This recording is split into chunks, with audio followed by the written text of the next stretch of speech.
Hey everybody, what is up? Welcome to the How to Retire from NASCAR DFS live preview show. I am your host, the retired one, Jason Hamlin, and we have a very special after hours edition of the pod today, and we are talking short track racing for the second week in a row, and the man that's going to guide us to victory, joining me again from Daily Fan Racing, Ryan Larkin. Welcome. Hey, what's up, Jason? How's it going, man? I'm a little perturbed after that Xfinity race, but we kind of knew that would be the case, right? It's Martinsville and it's chaos. So frustrating in there with Herbst and getting wrecked. That was not what I needed to end that race. Yeah, that was definitely, chaos as expected. Herbst definitely, yeah. I saw some money go away too. But let's not lament about, that stuff. Martinsville's fun. I'm excited to be at Martinsville, right? This is a track that it holds the honor of being the site of the greatest sports moment in history, right? I know you remember it, the Hail Melon. I had to wear my full send shirt, Ross Chastain, in honor of the Hail Melon, back to Martinsville. Are you excited about Martinsville? Yeah, I mean, Martinsville's a great track. It's about a mile up the road for me, so I would go to races there a lot. And so it's definitely a fun track for me and has some sentimental value.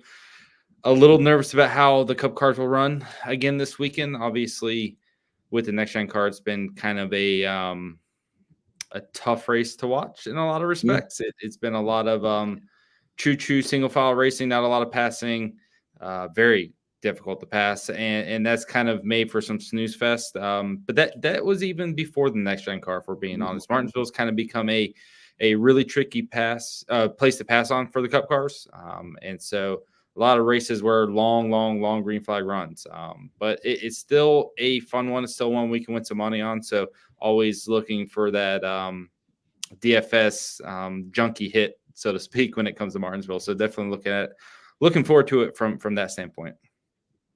Yeah, even though the product on the track might not be that exciting, we at least got some money to win and on the line. So tell me, with the red hot dogs, are they all the hype? Are they worth all the hype? No, they're not. Yeah. The only fact that's good about them, and I don't know if inflation's hurt it, is that they were $2. So it's like still you $2. I saw that. It's still $2. So you can get 5 hot dogs and spend $10. Like the value is really good, but then you're gonna pay for that in the bathroom trip later that evening. So they're are they decent. Just a hot dog? What's that? Are they just a hot dog? Yeah, I mean it's a cheap hot dog. Like it's nothing special. It's like the worst of the hot dog quality that you can get with some red food dye in it, probably. So it's not the best. Yeah, it's on my bucket list to make it to Martinsville. Like I know Martinsville hasn't been a good race to watch, but like I just want to sit in the stands of that historic track and eat that red hot dog, and just to mark it off. So one day I hope to get out there. But like you said, it is late right now, man. It is almost 10:30. It's way past my bedtime. It's a 3:00 start time for the race. I know folks are going to be finding this. They're not going to have a lot of time probably before the race to get those lineups set when they find this. So let's not delay. Let's get into things. Let's move this. Let's stop not wasting any time getting this breakdown. Disclaimer here, guys. If I don't ask any question you want to hear, please ask questions in the comments there, and we would gladly, I know Larkin would gladly answer those questions. Before we get started, subscribe to the channel. Please hit that subscribe button if you just found us. And you like what you hear, just please hit that subscribe button. It means a lot to us. We are going to talk through all the plays. Like Larkin is going to go through a lot. We're going to talk about a lot of guys, but I do want everybody to know I will hold Ryan's feet to the fire, and we're going to make him plant his flags on the plays. We'll do it towards the end with our core four more segments. So stick around for that, definitely. All right, Larkin. So we're back to another short track, back-to-back weeks, right? It's another 400 lap race, right? So does the strategy differ at all from last week? And if so, how? Not really. So it's still a lot of dominator points out there to be had. Long green flag run, so lots of fast laps to be had as well. Lots of dominator points in general. And we're looking at about a 2 dominator race, maybe 3, depending on who that third driver is and kind of how it plays out. There's no obvious place differential play this week. I don't feel like there's anyone that really stands out as like, hey, you got to have them. They're going to have 20 plus place differential point upside. So it really probably is about trying to get 3 top tier drivers who can all lead laps and all get fast laps. A guy like Martin Truex Jr., I'll use him as an example. He may not lead laps and he may never see the lead, but he's a guy that can have 40 fast laps because we're running under green and, for long periods of time. And he can really rack up some quote unquote dominator points through the fast lap category. So I think it's possible. Sheldon Creed did that tonight. I know he kind of faded there at the end, but Sheldon Creed had a ton of fast laps and never touched the lead. So that's the type of thing that I look for, is maybe like a third dominator, someone who can boost. Creed had 27 fast laps tonight, never led. So 400 lap race, somebody like Truex can definitely add that to their total. Elliott, and there's a lot of dominator options, and we'll get to them. But I really like trying to mix in 3 legit dominator type plays and then round it out with good solid values. The track position is so important here, though, that it's not our traditional like, hey, we're trying to play the back guys. We may be looking for people starting towards the front. It's a tricky slate, and honestly, I think the value plays are going to be the most important part of the slate. Not necessarily. I think we're all going to kind of be on the same dominators or guys who we think can lead and win, but the guys that can exceed their value at 7K and under are probably going to be the key to the slate, just like it was with the Xfinity slate a couple minutes ago. Yeah, I think that was the big difference that I was going to key in on with Martinsville, different from Richmond, is that track position and position differential is a lot harder to come by, I feel like, at Martinsville than we were at last week at Richmond. So track position is being key. Dominators are key, right? And those two things go hand in hand. When you look at the last 4 races here in the next gen car, we have 11 performances of over 30 plus dominator points. 7 of those guys started all inside the top 5, right? All but one started inside the top 14. That guy who did not start in top 14 was Bell in the fall of 2022 when he started 20th. So yeah, track position is going to be key to nailing those dominators. So I wanted to kind of maybe play things a little differently. Typically I'm like, oh, tell me all your dominators, right? But let's just start at the front of the field and work our way back. Let's talk about the first 6 rows and just see which guys you think give us upside from a dominator perspective, because that's where I feel like the dominators are going to come from. So let's start with that front row, right? You got Kyle Larson, right, and Bubba Wallace. Dominate the pole sitters, right, has been optimal here 3 of the last 4. Kyle Larson did it right in the fall of 2022. So Kyle Larson seems like a lock to me today. Am I wrong? Not a lock, but it's definitely a very, very good play. Keep in mind, he started first in 2022, and he ran up front all day, but he only led 6 to 8 laps, which is a bit concerning. That's the risk, is that he only leads 50 laps or so, and instead of finishing second like he did on that day, he finishes 10th or 8th or 11th or whatever. And that takes him off the winning lineup. He's got a pretty high price tag. So that would be my concern. So lock is a strong word. The upside, though, with him is pretty much what we saw with Priest here, is that a guy can lead 140 laps to start this race. And Larson has the best starting spot to do so, right? So if he can get out front on the race start and we get a long green flag run to start this race, I can easily see him clicking off 100 plus laps led to start us off. And that's going to be hard to overcome if you're playing against that. And he's going to be fast, so he can still pick up fast laps. He's going to be pretty damn fast, too. I mean, you look at the speed Elliott has, and, of course, Elliott's good here. I think the HMS cars have some strong speed. I like what I saw from them. Larson, they've been good on strategy, too, I feel like. And this race is going to be – you want to be on the right side of strategy as well. So yeah, absolutely. So Larson's definitely – the main early focal point for sure. I mean, I think a lot of people are going to be on that play, and rightfully so. But that's also going to do some things with some other guys that, obviously we're going to get to. It's going to drive some salary down, or some ownership down, on some other guys. And so that could provide some good leverage spots as well. All right, so let's talk about the guy starts on the outside there, Bubba Wallace, right? We got a guy here who's coming. He's got 2 top 10s in the last 3 races here. 11th last time run here. Looked really fast in practice. How do you see Bubba at 7,700 today? Yeah, I really wish he wasn't starting so high, but I also really like him. So Bubba Wallace over the past year or so. Let me start over. So when I worked for a late model team 15 years ago, Bubba Wallace is 14 and 15 years old, and he's racing against us, and he was very good then, right? And short tracks was his deal. Like, he was very, very good at it. And it felt like for a little while there, he's kind of started struggling at short tracks. Like, he always had some pace, but then he would just kind of run 25th. And I didn't really understand it. But the last year or so, it has really kind of picked up. We saw that run in the All-Star race at North Wilkesboro last year. He was really, really strong. He was the second best car to Larson, but he may have contended with him in a lot of respects on long run speed. Obviously ran really good at Richmond last week, had a little bit of bad luck, but still had a good solid day and had top 5 speed the entire race. I think we're getting to the point with Bubba that he's kind of rounding out his game.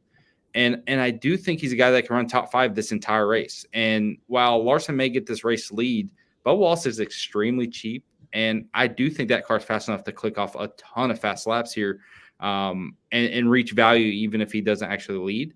And then I also could see him grabbing the lead early and taking off with it. So I do like Bubba Wallace. I like taking a lot of shots of him because his salary is not too crazy, right? Like, that's an affordable play. That's somebody that you can mix in and still get 2 top-tier drivers.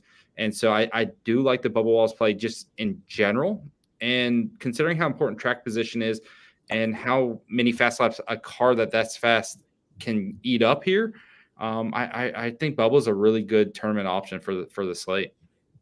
Yeah, I agree with all that. Ditto on all that. I will the caution I will say with that is that team though does have a tendency to piss away track position, and this is not a track where you can piss away track position, right? You get buried here, he's going to run 16, 17. He's not getting back up to the pack. So yeah, definitely.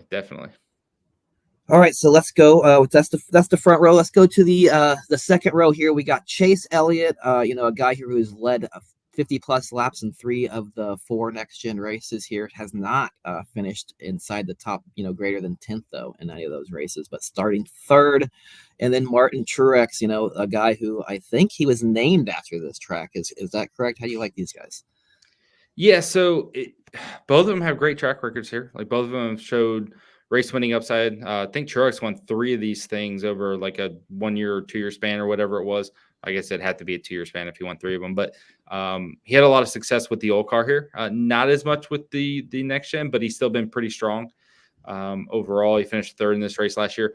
I can definitely see Martin Truex being a race dominator here as well. I really like the Joe Gibbs Racing speed as well. I mean, it's short, flat tracks. JGR has been elite so far this year. There's no reason not to like Martin Truex. My concern here is I don't think he's as good here as he was at Richmond. So last week, he had a lot of advantages, right? And it kind of worked perfectly in his favor. I don't know if it's going to work perfectly in his favor here, but he's starting 3rd, starting at the front. He's got a fast car, so he's definitely in play. And this is the key. I think there was a comment last week that said someone said they didn't quite understand who I was picking or who my plays were. And this might be a good I thought I was pretty clear, but they weren't good, by the way. So it's not like they're good. All the chalk hit. The chalk smashed last week. And then anyone that I thought was kind of like, hey, this is a good GPP play, good contrarian play, they died. So, but the key to the slate isn't necessarily me saying, hey, this is my favorite play, and that's the only guy to play. That's not how I should be doing my job, right? I should be explaining that, hey, if any of these guys lead 100 laps, they're smashing. I want the picks. Give me the picks. I'm not that lazy guy, and I'm not just going to throw names out there. You have to look at this from a logical perspective that anybody who leads 100 laps is a great play. Martin Truex is absolutely in the running for that. We pretty much see 2 or 3 guys lead a large chunk of laps here. So why am I going to pick just 1 or 2 guys? I'm going to say there's 4, 5, 6, 8 guys that could do this, especially at the cup level when everyone's within a 1/10 of a second of each other. So MTJ, definitely someone I like. I do like Chase Elliott more. I kind of get the feeling that Larson and Elliott could be the best 2 cars. I'm not entirely comfortable in that. But if you want me to pick something and you want me to put a claim out there, that's probably where I'm leaning right now. Track position's incredibly important. They got good pit selection. Both have good track records here. Both have really strong results. So I do think it's possible that both Elliott and Larson are some of the best 2 cars here this weekend. And so I love Elliott starting 3rd there. I think he's a guy that could lead some laps. Yeah, I mean Chase Elliott, he's 8,800, right? I mean, I think that price tag getting him starting third there, a guy who's we've seen lead laps here, 3 of the last 4. Like I said, it's been really good here. He's like you hope to see him turn it around at some point, right, and be a guy we could trust to dominate. That's the concern there, right? Martin Truex, yeah, I like. He can obviously always show up. I do think last week's performance is likely going to drive up his ownership probably this week. Let's get Yeah. to Real quick on the Chase thing. So at Bristol, he came in massively over owned and he under delivered. And last week at Richmond, he came under owned, quite frankly, especially compared to Alex Bowman, his teammate. He's still at a pretty reasonable mid-tier price point. This isn't a guy you have to sacrifice your lineup for. He's obviously really good here. He's led 50 plus laps 3 out of the 4 next gen races here. Before that, he led 289 laps in October 2021, 236 laps in November of 2020. This is obviously a really good driver here. He's had good success with the next gen car here. And much like the Wallace thing, you don't have to necessarily sacrifice your build to play him. If he's up there getting fast laps, contending for the win, he can just score 55, 60 points, and it could be a good enough play to potentially be the third highest score, fourth highest score on your lineup, and that be good enough to win. Or he can actually lead for 100 laps too. So I'm more comfortable with that type of play because of, one, I get to chase the upside, but two, as long as he doesn't have a bad, weird pit stop or penalty or something, his floor is pretty good. Yeah, it feels like a guy like, last week, Logano, right, who hasn't really performed that great for the season, but who's come into a track that he has a really good track history at and was priced right around this point and would start with good track position, right? And we saw what he did. So, yeah, I could definitely see him blowing up this week. Let's get to let's move on, right? Row 3 here, where we do have the aforementioned Joey Logano and Chase Briscoe, a couple of Fords here. Both guys has finished top 10 in all 4 next gen cars. So how do you feel about these guys? Both price, Chase Briscoe 7,500, Logano 9,500. These guys provide us any dominator upside? Yeah, Briscoe drove to the front here. 109 laps. Led 109 laps. He started 4th, finished 5th, led 109 laps, drove straight to the front. He's finished 4th, 5th, 9th, and 9th at this track the last 4 races with the next gen car. Like, Briscoe's really good here. He's another guy that can click off fast laps, another guy that's at a very good price point. So I like that as another mid-tier kind of value-ish play. Like that's another solid option on the slate.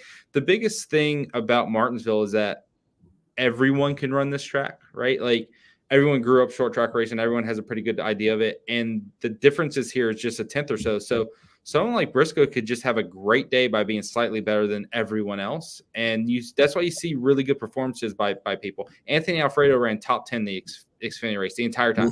Yeah. That type of performance where a guy you think normally runs 15th has top 5 upside. This is a good example of that. Briscoe's a really good play. Logano's tricky because of the price, right? Like, you're getting to that point where he's going to start hurting you salary-wise, so you have to play him as a pivot off of your more likely dominators. We're going to get to Hamlin in a second, but I love Denny Hamlin. I think Denny Hamlin's going to show up the second half of this race. You got Larson potentially in early. All of a sudden, you have Truex and Elliott and all these other guys. If Logano doesn't lead from where he starts, he's not going to score well. But if he's one of those guys that randomly leads, he's going to do really damn well because it's incredibly hard to pass the leader here, and he's got a quick car. So, anyone who gets the lead in the next gen car here is going to have a really good shot at leading 50 plus laps. And so any of these guys are technically in play. I consider Logano kind of like a lower percentage play. I'm not going to be on him a lot, but he's also really good at this track. So he's someone I would pivot to, maybe get like 15%, something like that. I'm not going to be heavy on him. If you play 3 lineups, I wouldn't play him, but it's still a fine play. And if he leads, I wouldn't be shocked either. He's definitely capable of that. Yeah, those are all good points. I don't have much to rebuttal on any of those. Let's get to your this next row here, who has a man you just mentioned, the guy, the cheater himself, right? Dirty Denny Hamlin in this row, and Josh Berry. First, we could probably X Josh Berry. Do you expect him to contend for any dominator points? No, but he doesn't need to. Just like Briscoe, he doesn't need to contend for those dominator points.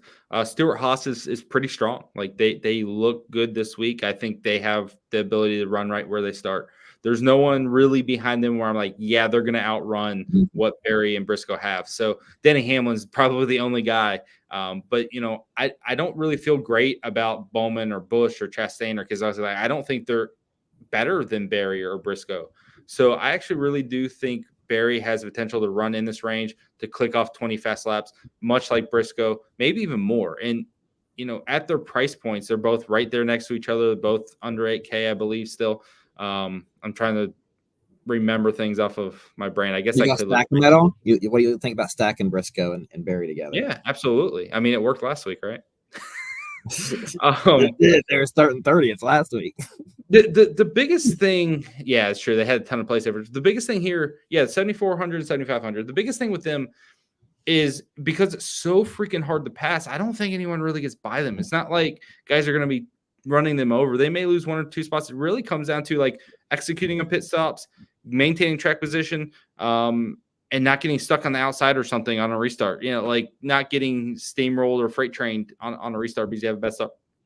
Other than that, like they should run top 10 all race. And for their price point, anything in that 40 to 50 point range is going to be good. And I do think they have 55 to 60 point upside just through fast laps on the top 5 finish. And I think they're both in play for that. Everyone around them is really good. Everyone. So it's possible they just run 10th and do not score well. Obviously, the floors are tricky with Briscoe and Barry because if they fall outside the top 10, it's a bad score. But this isn't a situation where you're like, oh, those are mid-tier guys. They don't run top 10. You don't really want to play them. No, they are top 10 threats, and they should be considered that. So I really do like them. If you're trying to not play that risky, then obviously Priest and Gregson are the obvious place average plays in this range that you would just play them over Briscoe and Barry. But those guys are going to have a hard time getting to where getting to the top 10 because of passing being so difficult. And then Denny Hamlin's going to be so damn good. He kind of screwed up his qualifying lap. I think he would have contended for the front row, honestly. I think Hamlin's going to be.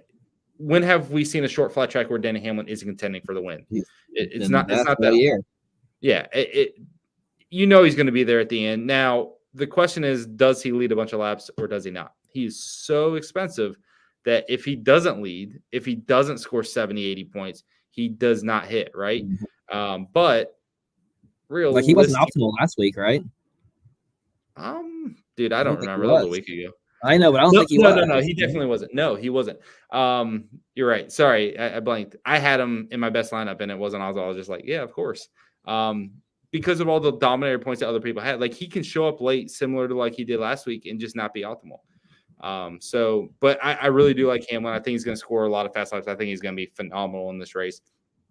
But the price is going to dictate whether he's optimal or not. So he has to, unlike Bubba or Briscoe or some of these other guys, they just need 50 or 60 points to enter that conversation. Hamlin needs like 80 because there's going to be 2 guys that score probably 90 points in the slate, just like last week. And so it's going to be very, very hard for Hamlin to be optimal if he's not leading 100 laps. Yeah, well, I will say Hamlin has done just that in 2 of the last 4 here, right? Actually, over 150 in 2 of the last 3, actually. So, yeah, he's definitely a guy who can do it, look to have some strong late run speed in practice. And obviously, we've seen what his pit crew's been able to do. You expect him to move forward every time they pit, probably too, to gain that track position. So, definitely like him to show up late as well. What do you think? Can you play Hamlin and Larson together? You can, absolutely. And, the fact that there's so many good value options that could just finish top 10 with 45 points actually opens that up. Obviously, you need them to be the 2 dominators. You need them to be the 2 guys, but you're still left with an average of 6,800 for that build. You're going to have to punt with somebody. But punting with one guy, getting a bunch of dominator points up top is fine. And then you just round out your lineup with the best plays you can, right? So I don't mind that. Obviously, it's going to make it tricky. If Hamlin doesn't lead, then it doesn't really matter. But, yeah, I have no problem doing that. All right, well, let's get on down and talk to about. I think we're down to row 5 now. Yeah, it looks like we're at Ryan Blaney, Alex Bowman. Is there? Who do you like? Yeah, Blaney, Bowman, Busch, Cindric, Keselowski, Chastain. Is there any dominator upside in that range there, starting 9th through 15th? Realistically, no. Now that doesn't mean even Blaney. I mean, Blaney's been really good here, hasn't he? Yes, yes, Blaney's been good, but you're looking at about the 10th best car, maybe the 12th best car in average in lap time in practice. He wasn't like phenomenal in practice, but that doesn't necessarily mean anything. Yeah, Blaney could easily show up in this race and lead. So I guess I shouldn't write him out. But Blaney, He's I don't 10-5, know. though, man. He's so expensive. Like, He's I'd much rather play expensive Chase and he Briscoe runs for good here every 7.5. time. The issue is that he doesn't strike me as a huge. He either dominates huge or he's just kind of mediocre in terms of laps led. Like he led a total of 5 laps to 4 previous races, and so while he Right. finished good, he had a fourth, a third. He finished good in all of them. He ran up front in all of them. He wasn't scoring a ton of laps led, and that's the part that kind of worries me, I suppose. And then he has those random races 3 times where he's led 145 laps or more, where it's just he shows up and dominates. That can definitely be this time around. He started 11th in the last race here and drove straight to the front, right? So, He's optimal too. Yeah, yeah, obviously. But let's see. this is where it gets tricky because my brain says don't be too harsh on the Blaney play and leave it open for like the possibility that he could. But I'm not feeling it this week as much. Maybe it's a salary thing, maybe it's an ownership thing, maybe it's just because I think people will be on him. But I am leery of playing him at that price point when I think the guys around him are better options. And so I'm maybe second guessing the play when I shouldn't. Maybe he just hits and it's a great play. I mean, I don't just for reference, he wasn't like he was obviously optimal last time, but then wasn't optimal. The last time he was optimal before that would have been the spring race of 2021, and he started 4th. So yeah, and most of our dominator performances here come from top five, right? It's not typical for someone who starts where he does to do it. It's not as likely.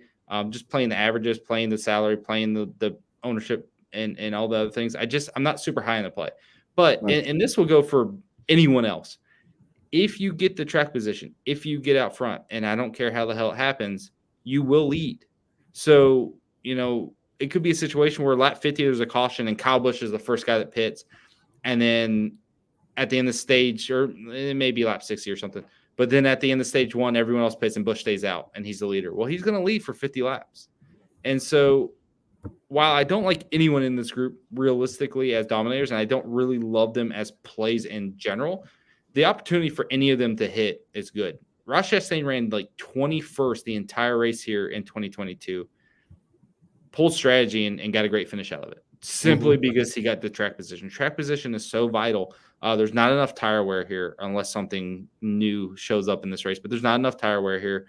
The long run speed isn't there's not a lot of fall off. So it's just a situation where I don't really like these guys because they don't offer a ton of place differential. I don't think they have a ton of dominator upside. Most of them are fairly expensive. So it's not like you're getting value here. A lot of the value plays are like Briscoe and Berry, and they overqualified and they start further ahead. So you're going to have to overpay for Keselowski at 9.2. You're going to have to, Ty Gibbs, I don't really like, from 15th. Reddick, I don't like. I guess Kyle Busch, Chastain, only 8K, but does it really matter if they just run 8th, which is probably what their upside is? RCR has been horrible on short flat tracks. RCR has been horrible on short flat tracks. Can't trust Busch. Chastain's really not that good here, period. I don't have a lot of faith in him. Now, he's a guy that's good in restarts, and they will pull strategy out of their hat and sometimes get good finishes, but he ran poorly last week. They're not usually good here. I don't think they're going to be good this weekend. Bowman is probably the other guy. Like if Hendrick really does have a slight edge, Bowman's decent here. He's got a win here. I can see him running top 5. If any of these guys can run top 5 and get those fast laps, then yeah, they can be that what I call a stud play, that third play to pair with 2 dominators. So that could work. Sam Mayer was that guy until the end. Basically, he started 9th in the Xfinity race, randomly showed up at the end, got some fast laps, and contended for the win. That's the type of thing that any of these guys can do. I think Bowman's the most likely to do it, but I don't really like any of them. I don't think they have enough speed, and their upsides are kind of capped. Like they don't seem to have the pace of the elite cars, and they don't offer the place differential to really give them a big score. So typically these guys I'll start in that range, I'll shy away from because of that. All right. Is there anybody else from a dominator perspective that we haven't spoken about? Looking a little deeper in the field, the two guys that I would think that could potentially get there would be, your William Byron at 9,800, starting 18th, and a Christopher Bell for 10-2 at 20th. Do you think those guys have any dominator potential? Yes and no. If the HMS thing is true, then maybe Byron has a really fast car and the race moves forward. I think he had the best 15, 20 lap averages in practice, but they need strategy probably though to get there. Yeah, the practice thing is still super skewed depending on if you're in Group A or Group B. So it's so hard to really tell with that. But Byron had good lap times, but that's a good example of like, hey, this guy had the best car in practice, but then qualified 18th. The difference between first and 18th is very minimal. And Byron's obviously got a good car. I just don't think he's great here. I think he's going to have some races where he peaks and some where he kind of is mediocre. And same thing with Christopher Bell. Obviously, those two are in great cars. They offer place differential, which is a benefit, but they're expensive. So it's not just about finishing sixth or something. They need some fast laps. They need other points to add to that total to really make them stand out. I know Bell's got some good finishes or what appears to be good finishes, but he has one top five in his career here. So he had that dominating win, which got him into the championship race. But aside from that, it's like, hey, he's a seventh place guy, and maybe he runs 15th. So I don't really like him from a track standpoint. Like this obviously isn't one he's great at. Whereas someone like Denny Hamlin, we can look at his track record and be like, yeah, he's always at the front. Joey Logano, who's got an average finish of like fifth here for as long as I can remember. He never finishes outside the top 10. He's finishing top five so frequently. He's finishing second twice with the next gen car. Like that's a guy, even though I think he's a secondary dominator option, it's far more likely that he's up there contending at some point than some of these guys that I think are kind of mediocre at this track. So Bell and Byron are fine secondary top tier drivers. I don't think they're going to work, but just like, so I've probably referenced an Xfinity race like 4 times, and I should probably stop because it's stupid. But in the Xfinity write-up, I said I do not like Sammy Smith. I don't think he's a good driver. I don't think he's going to be good here. And then I said I'm not going to play him, which I didn't. And I said, but the final sentence was, if they do something weird on strategy, he can lead 30 laps, and then it'll hit because it's weird. And that's what happened tonight.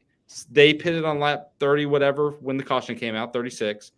Cycled to the front at the end of the first stage. He led 42 laps and was optimal. He finished like 8th or something.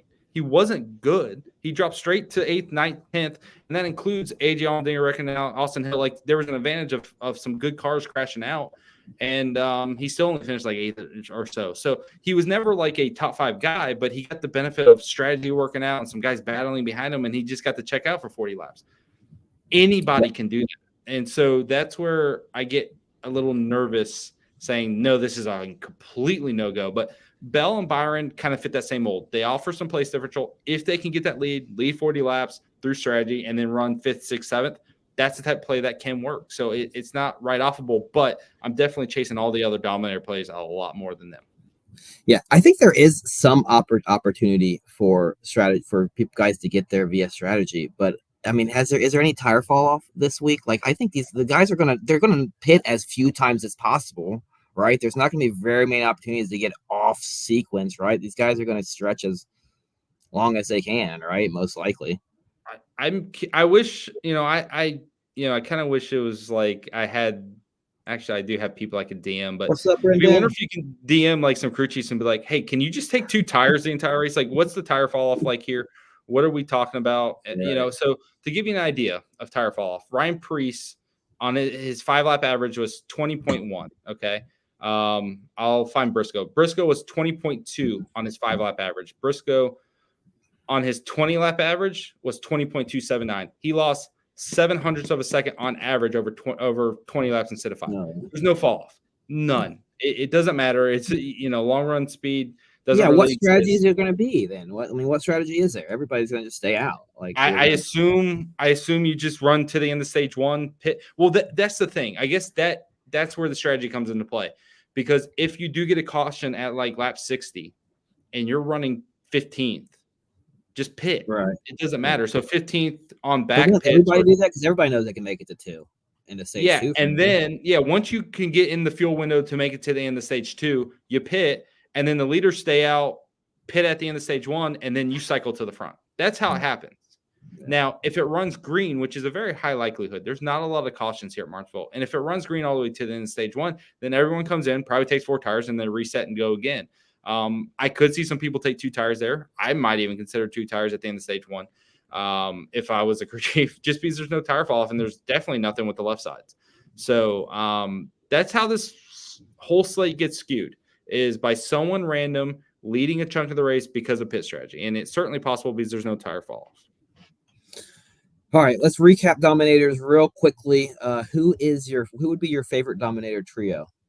It's going to be Larson, Hamlin, and I do think I'm going to throw in Bubba Wallace there. So Bubba, I kind of get to play the he's cheap, so I get to bail myself out there. But I do think he's going to be quick, and I like the fact that he doesn't need to be a 100-lap leader. But I do think Larson and Hamlin are the 2 guys to really watch, and then Martin Truex can be that third kind of like must dominate play, but could lead 150 laps if he gets the lead. Who of those 3 gives you the most concern? Probably Truex, because I won't be on him as much. Okay. All right. Well, I think I gave 4. Good. I don't know if that's allowed. Well, I think I was using Truex as like a pivot. That's what I was trying to say. Who was the most concerned out of Bubba, but it's all right. Truex, yeah, it's all good. Let's get to some position differential plays, right? We talked over dominators. Now, I will say, we touched on in the beginning, this is a little different than Richmond. Power position is key. Dominator position differential points are hard to come by. Only 7 times drivers have scored more than 15 position differential points in those 4 next-gen cars, next-gen races. The guys who did it was Blaney, Chastain, Larson, Bell, and Byron. So big names are the guys who was able to score over 15 position differential points, right? Last year in both races combined, we saw only 1 driver who started worse than 21st in either optimal. So what does that mean for today? Do we think that we're not going to see, we're just not playing guys starting in the back half of the field? That seems to be the trend, right? Yeah, probably. I mean, and this is the awkwardness of this slate is, we talked about Barry and Briscoe and Bubba and all those guys that are relatively cheap, that are good values, that could just run top 10. Whereas all those guys that start in the back in the 25th to 30 range, they're just not going to have the ability to pass here. So how do they gain track position? How do they actually get into a position to finish top 20? It's going to be very, very tricky and difficult for them. So there's a couple of guys on the slate I'm interested in, but I think they'll be kind of chalky because there's not a ton of obvious options. But man, it's definitely a tricky one because, I look at Michael McDowell, for instance. He starts 35th. He may just get trapped 35th the entire damn run.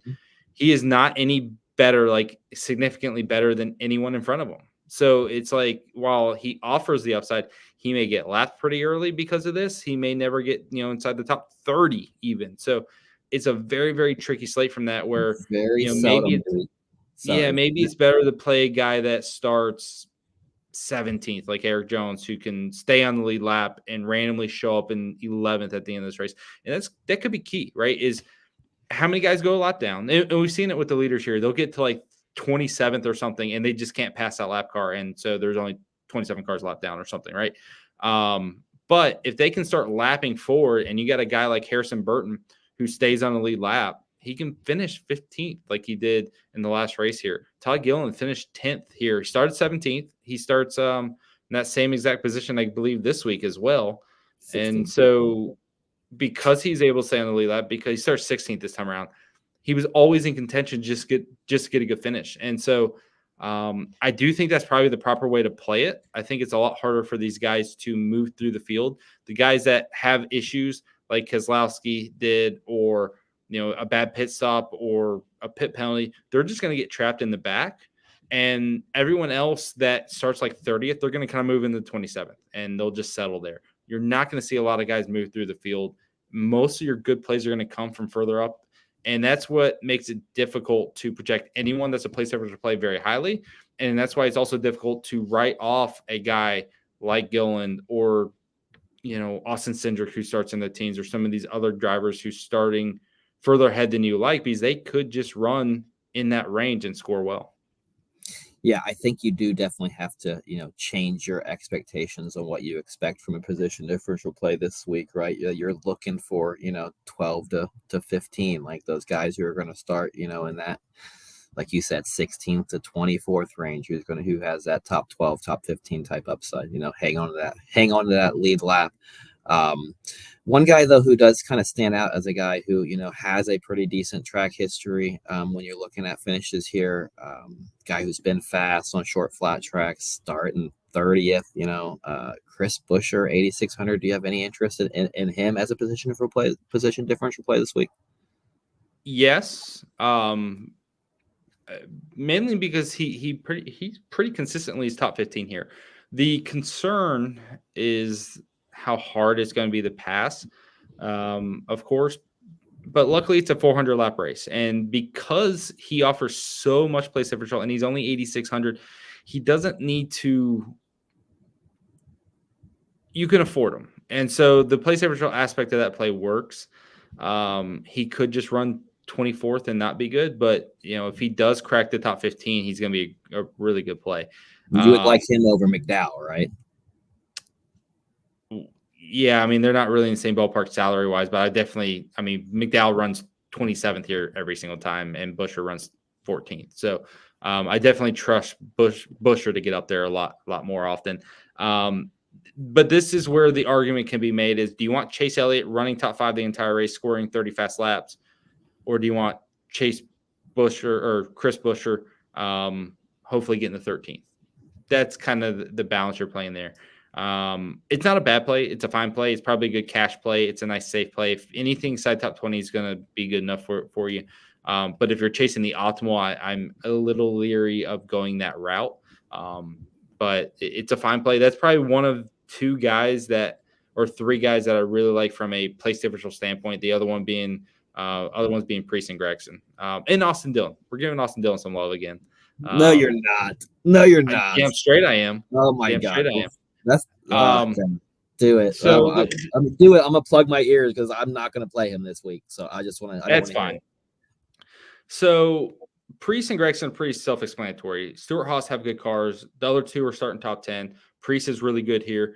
Gregson's looked really good this year. So it's really easy to get to those 2 guys. I don't think anyone's shocked that I think they're great plays. The fact that they're priced at 7,200 and 7,100 is very valuable as well. So you can pay up to the top tier and then you start mixing in these type guys. And at the end of the day, because it doesn't matter, it's not a traditional like intermediate race. It's really just about getting to kind of 40 points out of the rest of your lineup, hit the 2 main dominators, maybe get a third stud play who hopefully gets to 60, which was Josh Berry last week, and was Gregson, I think, back at Phoenix. You're just trying to get that guy that rounds out your lineup. And both those guys have that potential. For sure. So, and Priest is probably my preferred play. Starts a little bit further ahead, and I do trust him more, probably long term. But he probably would have contended for the win if he didn't have that speeding penalty in this race last year. So, I do think he's a guy that can run top 20 pretty consistently. Top 15 seems realistic, and then he still has top 10 upside. You want Austin Dillon now? Yeah. I was hoping we can move on, but yeah, go ahead, do Austin Dillon. So 1, he's finally got a competent crew chief. That's a huge plus. You can ask Casey Kane how Keith Rodden was as a crew chief. He was dog shit. So glad that's gone. Last 6 races: 14th, 13th, 3rd, 33rd, which was an accident, 12th and 23rd this race last year. So plenty of good results. The 3rd place in 2022 here was the perfect example of long run speed. It ran green the entire damn race. He just picked off cars on the long run the entire time. That is absolutely something he can do again. There's not a ton of tire fall off, but anything that there is, he's going to, benefit from. And so I do think I can see him starting 28th, finishing like 17th. The key is, can he stay on the lead lap in the first stage? If he can manage that, he has a chance. If he doesn't, he's going to have a rough day. But Whereas Priest starts 22nd, that's a much bigger cushion. It's a lot safer. I do think Priest and Gregson have double the ownership, maybe even triple to an extent. I don't think people are going to love Austin Dillon, but he has a good track record here. He's solid here. I think the crew chief change is one going to boost his confidence and also give him better strategy. And long green flag runs, I still consider him really good at because he is. And so I do think he's in play, and no one's going to play. He was we said dud there's last no week. tire fall off though, right? Didn't we just say that? Well, that was the same thing that happened in 2022. There was no tire fall off, and he ran third because he literally had no tire fall off. Everyone else fell off a little bit. I gotcha. There's still 100-lap runs. Like, we can look at a 20-lap average and say, okay, they fall off a 10th. Well, on 40 laps, maybe it's another 10th. And then on 60 laps, it's another 10th. And so over the course of a 100-lap run, maybe they're 3 or 4 tenths slower, and he's only 2 tenths slower. And that's just something he's been able to do. And I think he has the potential for a top 15. Now, RCR looks bad on short flat tracks. He is reliant on some help, but I do think it's plausible, and I like him as a contrarian play. I will tell you right now, it's a risky one, but I will still go to that well again. And maybe it's a bit for the show, but I still do kind of like him. No, I get it. Hey, man, we like the risky plays as well as much as we like the lock of the day plays, because that's what makes the money, is those risky ones, right? All right, well, let's do this question from Andrew. What 2 garbage plays do you like to open up cap for dominators? It's a great question. I was getting ready to get to the value plays. I had a stat here. I was getting ready to say it, and then you stole my thunder. Sorry. 6K below. 6K below. All right, so 5 guys below 6K have been optimal in the 4 next gen races here at Martinsville. 2 times in those 4 races, we have seen 2 guys priced below 6K in the optimal. So, answering Andrew's question here, what 2 garbage plays you like to open up cap for dominators? Well, Corey LaJoie is pretty damn good in practice and qualified 32nd, so you would like to think that he can move forward a little bit. Corey LaJoie solid here, but I'm concerned about where he starts, whereas someone like Hoskovar starts 25th, maybe that's a little safer. This is a really tricky predicament. If we get some carnage, if we get a couple of wrecks, some guys like Hemrick, who starts 36, could end up 27th and hit that value needed. I think Ty Dillon was the guy last week that hit, right? 2022 he did. Nobody hit. No, I think at Richmond, Ty Dillon was the guy at 18 last points. week. Yes, right. Last week. I forgot Ty Dillon raced last week. I forgot. Yeah, isn't that weird? But that's the type of thing that can hit here, is that you're paying up for your top 2 dominators. You're paying up for a third dominator stud play, and you have to punt with someone. A lot of these guys are in play. I think Harrison Burton's sneaky here. He sucks, but he starts 34th. He's 5,400. The car's decent. It's just, can he maximize the day? The risk with Hemrick and Burton is that they can go a lap down real early. Whereas, guys like Hoskovar are maybe a little less likely to go a lap down. They can stay on the lead lap and maybe have more of an upside later in the race. There's going to be one of these guys that randomly hits for like 25 points. I don't know who it is, but there's probably going to be one of them. Last race, it was Harrison Burton. And so I do kind of like that play. I do think he can get the job done here. He started I probably don't have that race pulled up. I should. Let me pull it up real quick just so I can. 26. He started 26. Yeah, started 28th, finished 15th. Okay. That's what you're hoping for, right? And so I think there's going to be one guy that randomly hits. And so you want to kind of sprinkle it. I don't have any extreme leans. If I had to give out someone under 6K, it'd probably be LaJoie, because I think he's going to be decent speed-wise. But he can also just look like ass in the race. Like, that definitely happens with him. And then I'd probably give out Burton as well. And then if you're trying to want to play someone further ahead that's a little bit safer from that aspect, Zane Smith or Carson Hoskovar, 24th and 25th, have a lot better chance to stay on the lead lap, which will give them, potentially more finishing upside later in the race. Do you like Todd Gilliland at 6,200 more than any of those guys? I don't mind it, but it's risky. Because if he falls to 18th, he doesn't score well.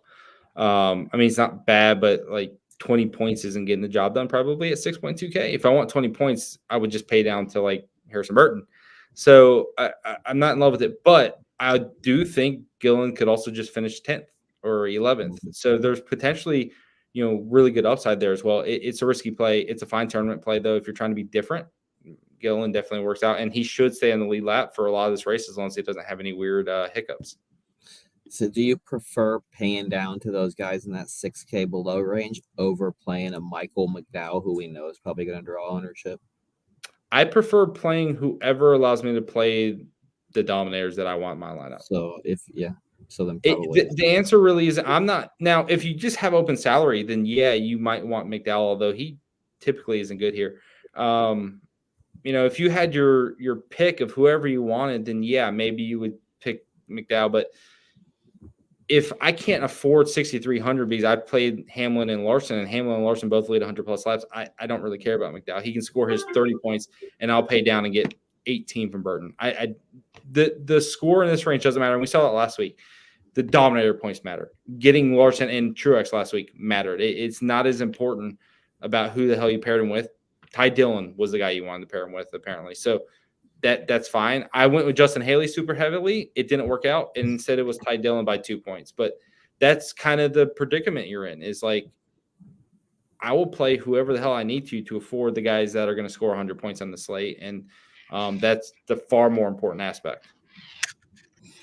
All right, man. I think we covered the slate from the top to bottom, man. Start front to back. I think we covered it pretty good. Let's wrap it up, round out this show for everybody. Let's get to the segment everybody's been waiting anxiously for, the core four more. Let's start with your core four drivers who is going to make Ryan Larkin's day and all of our day great tomorrow. All right, core four. Larson, Preece, Hamlin.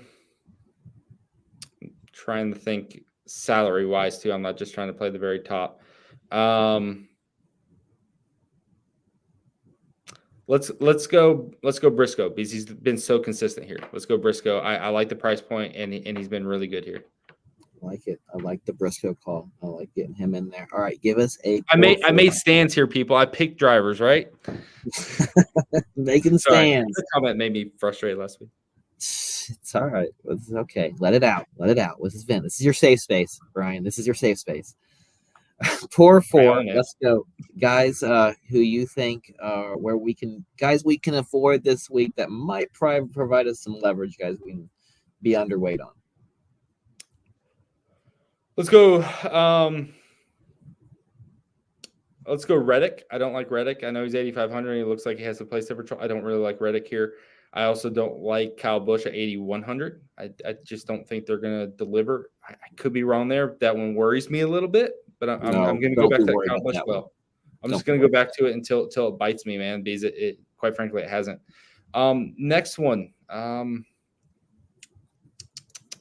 Ryan Blaney. We talked about this earlier. Like, this is an extreme risk play here. Because he can smash and make me look really stupid. But I'm going to go underweight on this play. I like the other guys in this range. I'm going to trust that. I think HMS and JGR are slightly better right now. So I'm going to be off Blaney. But, man, if he got up to – and listen, I think he showed good speed at Richmond, I think – or not at Richmond, at Phoenix, right? He dominated that race last year, won title. But he wasn't elite this time around in the spring. I kind of think the same thing happens. I think JGR and HMS are just slightly better. So I'm going to see him as a secondary option. I'm going to go light on it. And then another guy to make me look stupid. Brad Keselowski. So Brad hasn't been very good here with the next gen car. He doesn't offer a lot of place differential. He's over 9K. Not a lot of things that are positive with this play. If he randomly finishes top 5, then one, I'll be happy because I'm a Keselowski fan, but I don't think that's super likely. When you're looking at his average finish, it's really hard to find him. He's got the 30th best average finish over the last 6 races here. Like, it's not very good. And so even when he's had a really good run in the next gen car, it's been 17th. I just don't really like that play, and it's someone I want to get off of. Yeah, don't be so hard on yourself in the poor four. I think your poor fours have been doing pretty solid. I think you've been picking some nice duds, you know. If only the 4 more would be any good. Let's do the 4 more. So these picks are guys that we can go to find some leverage in those tournaments on today's slate.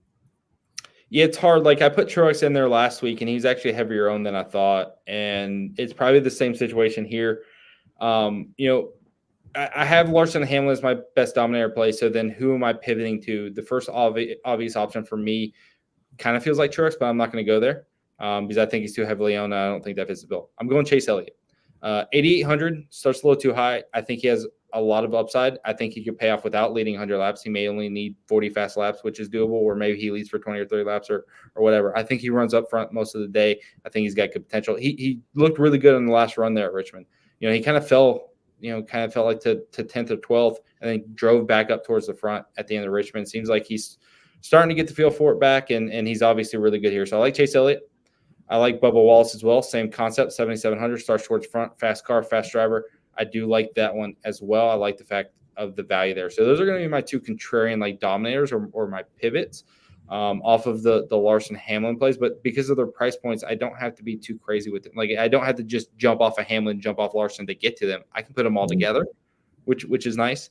Let's throw in Josh Berry. So I gave Briscoe and Priest out. I'm going to go Josh Berry as my four more, my kind of pivot off of those two plays. I think Berry can have a great day. I think all of those guys at Stewart Haas can have a great day. And then we're going to go with Noah Gragson. I'm going to play safe. I'm not going to look like an ass this week. And if I do, because Gragson screws up. You wrote down Austin Dillon, didn't you? I did. I had Austin Dillon wrote down already, man. I got to scratch that out. We're going to go Gragson here. I think Stewart Haas has really good speed, really good short run speed. I think these guys are executing really well for the most part. And so I think Priest and Gragson have the ability to finish top 15. And at their price points, that's all you need. I think Berry and Briscoe have the ability to run top 10 the entire race. And at their price point, that's all that might be all you need. I think all four of them have really good potential. 7,500 to 7,100, they're all paired together. They're in price. They're all affordable. I think they're all just really good tournament plays. This is a track where I typically shy away from place differential, and this is a good example of those guys that I'm not chasing guys starting in the 30s. I want a guy starting 5th, a guy starting 7th, a guy starting 22nd, a guy starting 26th. Two of those guys are my core four. Two of my guys are the pivot options of the four more. I just think that's a really, really damn good group there. And I like playing them instead of the Kyle Busch and Chastains and those type guys and Keselowski's. I just think overall that they're going to have a little bit more speed, a little bit more potential to pay off their salaries. And those are the four guys I like. I think it's a really good group. Yeah, you mentioned about last week how Truex, shocked you and came in higher on than you thought. But I think we saw Hamlin, come in a lot lower on than what he should have been. And I think, I honestly think we're shaping up this week for him to come in very under-owned again, right? Because Larson's going to be the guy up top. You got Christopher Bell there starting 20th for 10.5. That's going to draw a lot of ownership. A lot of people are going to want to play Buescher with him, right, with those group, and they're not going to be able to get to Hamlin. Truex was fast last week, so it's going to draw ownership as well. You got Byron there, starting 18th, who's a big name, 98. Like I think Hamlin is going to go way under-owned again this week. Well, and that's the thing. So at Bristol, he was massively under-owned, which made no sense, and he won. At Richmond, he was massively under-owned and won, but he didn't dominate. So you got bailed out. The people that didn't play him got bailed out, but he's won the last two short track races. He's on a roll, and it's really hard to look away from him here at Dennyville because he's really damn good. Yeah, and so the one thing I kind of miscalculated last week is I didn't understand why Truex was a favorite to win over him, and I didn't understand why Bell was the favorite to win over him. Like Hamlin had the fourth best odds to win, I think, last week heading into the race. And then it kind of shifted and he jumped Bell pretty late. But people just weren't on Hamlin last week. And I guess I underestimated that. Like, for some reason, the public was on him. And then you coupled with the fact that he was the most expensive driver last week, that also kind of pulled ownership off of him. Like I said, it worked out because of him not leading enough. But it really surprised me.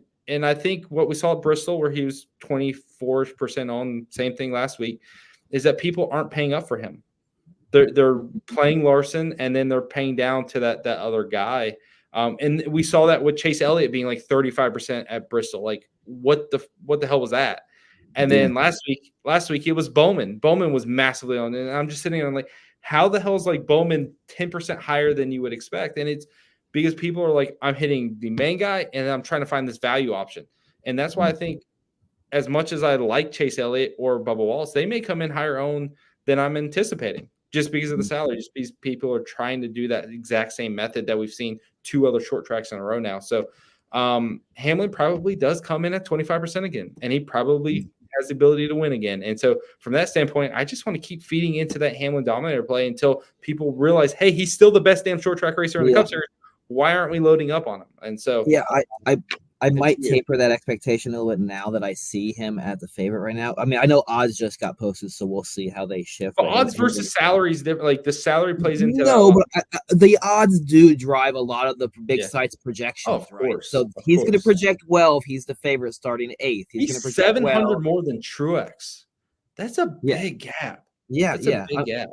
I still don't think he'll be. I still don't think he'll be as high owned as like a Larson. I still think we'll get him at like 30-some%, but he won't be like last week. I do remember last week though we were talking about the odds, right? And Hamlin, we were sitting there staring at him in last week's show. He was the 4th favorite, and it's sitting at 650. And I know you remember my text on Sunday morning. I woke up and he was at 750, and I'm like, I'm gonna bet him now, and I did. And got the win on that one, so that was great. So Larkin, we need to wrap up this show by telling us, who is going to be the man that is holding up the grandfather clock at the end of today's race?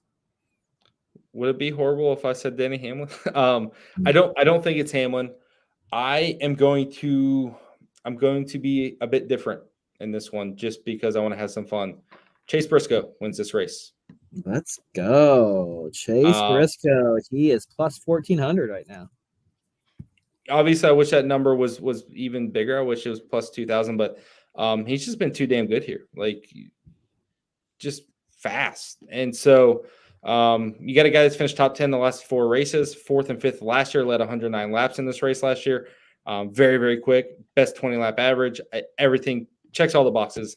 I'm going with, instead of going with Hamlin or Larson or the obvious, I like Briscoe going out there. And then Andrew said he's got Wallace here at 20-1. I do like that because I do think Wallace has a very quick car and could be good.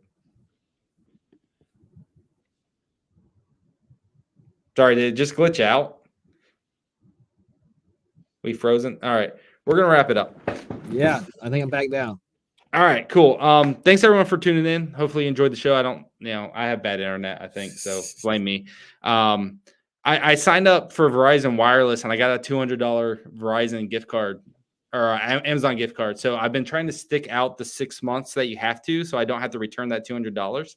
And I'm almost there, but I can't wait to get better internet. That was the wireless internet where I live, not the right call. But anyways, thank you everyone. I appreciate everyone checking out the show. Sorry, I need more alcohol, I guess, to really know what I want to say. But I appreciate everyone checking out the show. I hope you have a great day, and we'll catch you next time.